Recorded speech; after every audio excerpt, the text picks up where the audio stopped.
ప్రభుత్వం ఉంటే రాష్ట్రం ఎట్లా అభివృద్ధి చెందుతుందో ఒక మంచి వ్యక్తి గ్రామ పంచాయతీ సర్పంచ్ ఉంటే ఆ గ్రామం అభివృద్ధి చెందుతుంది.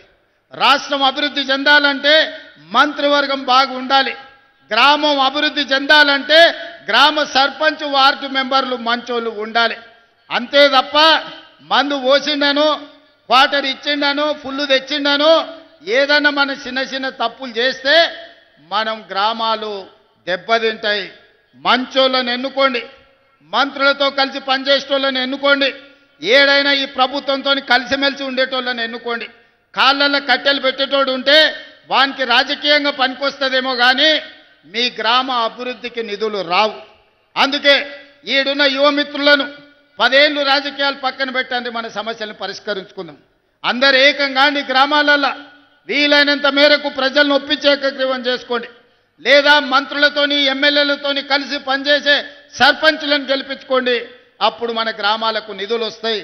కేంద్రం నుంచి కొట్లాడైనా రాష్ట్ర ప్రభుత్వం నుంచి అత్యధికంగా నిధులు గ్రామాలకు విడుదల చేసే బాధ్యత నేను తీసుకుంటా. మరి మీరు మాత్రం మంచి వాళ్ళను, ప్రజలతో మంచిగా ఉండే వాళ్ళనే సర్పంచులుగా ఎన్నుకోండి.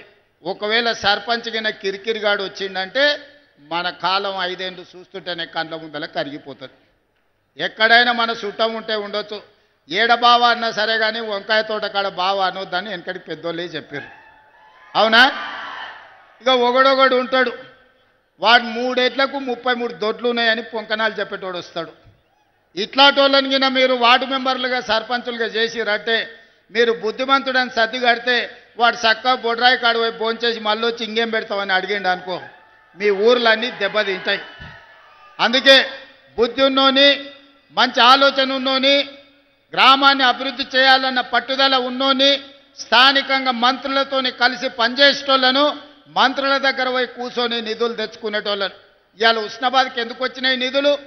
పొన్నం ప్రభాకర్ ఎమ్మెల్యేగా ఉన్నాడు, మంత్రిగా ఉన్నాడు కాబట్టి ముఖ్యమంత్రి దగ్గర వచ్చి కూర్చొని కొట్లాడి నిధులు తెచ్చాడు.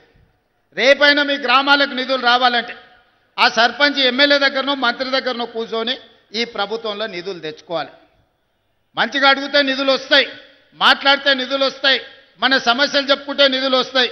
తద్వారా మన సమస్యలు పరిష్కారం అవుతాయి, గ్రామాలు అభివృద్ధి చెందుతాయి. మేము ఎన్ని వైరుధ్యాలున్నా కేంద్రానికి ఇన్నిసార్లు పోయి రాష్ట్రానికి అవసరమైన నిధులు తీసుకొస్తున్నాం. అందుకే ఈ గ్రామ పంచాయతీ ఎన్నికలు మన గ్రామాలలో వెలుగులు నింపే ఎన్నికలు. మీరు మంచోళ్ళని చూసి ఎన్నుకోండి. మీ గ్రామాలకు నిధులు ఇచ్చే బాధ్యత, ఈ తెలంగాణ రాష్ట్రాన్ని అభివృద్ధి చేసే బాధ్యత ఈ ప్రభుత్వం తీసుకుంటుంది. ఇంత ఆలస్యమైన ఇన్ని వేల మంది ఉండి ఆశీర్వదించడానికి వచ్చినందుకు మీకందరికీ ధన్యవాదాలు, కృతజ్ఞతలు తెలియజేస్తూ సెలవు తీసుకుంటున్నా. ధన్యవాదాలు మిత్రులారా.